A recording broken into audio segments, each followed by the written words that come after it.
दाइ बिरामले चेपेको धेरै भइसक्यो, म चाहिँ हस्पिटल जाउँ भन्छु, केही मेसै पाउन्न, कसरी जाने होला, केही यसो केही थाहा छ भनेर भनिनु पऱ्यो भनेर एउटा भाइले मजाले सोध्नुभयो। मलाई पनि साह्रै माया लाग्यो क्या।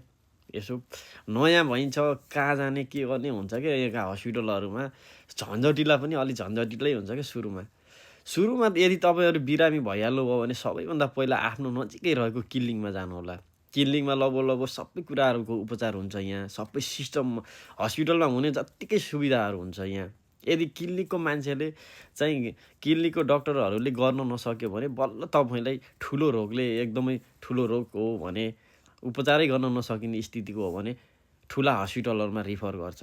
रिफर गर्दाखेरि सबैभन्दा तपाईँले जापानको ठुलो हस्पिटलमा सिधै जान चाहिँ नमिल्ने चाहिँ होइन।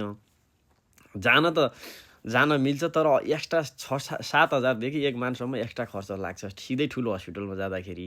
त्यसैले साना हस्पिटलको यदि तपाईँको ठुलो रोग छ भने साना क्लिनिकहरूबाट अनि रिफर गरे डक्टरको रिकमेन्ड अनुसार तपाईँ जानुभयो भने अलिक सस्तो पर्दो रहेछ है। यो मैले आफैले पनि भोगेको हो। यो मैले जे भोगेको थिएँ त्यो सबै कुरा तपाईँहरूले भन्दैछु। यसरी जानु होला। यदि क्लिनिकमा जाँदाखेरि तपाईँहरूले के गरिदिनु होला अथवा क्लिनिकमा जाँदाखेरि तपाईँले यहाँका अधिकांश क्लिनिकहरूमा चाहिँ जुत्ता खोलेर जानुपर्ने हुन्छ। जुत्ता खोल्दाखेरि मोजा चाहिँ धोएर जानु होला है।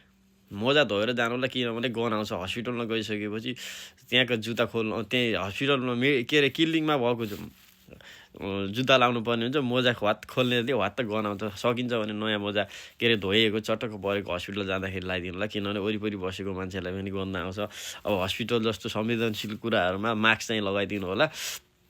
र त्यहाँ उपचारै भएन भने ठुलो नजिकैको हस्पिटलमा तपाईँहरूले चाहिँ डक्टरको रिफर गर्यो, डक्टरले रिफर गर्यो भने चाहिँ जान सक्नुहुन्छ।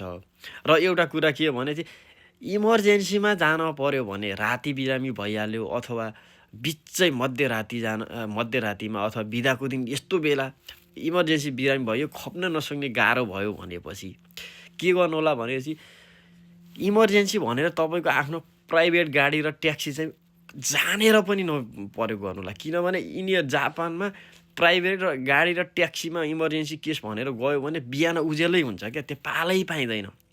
त्यहाँ खासै इमर्जेन्सी नै होइन जस्तो गरेर यहाँका हस्पिटलहरूको त्यो कन्सेप्ट चाहिँ हुँदो रहेछ। म पनि एक्चुअली परेको छु यसमा।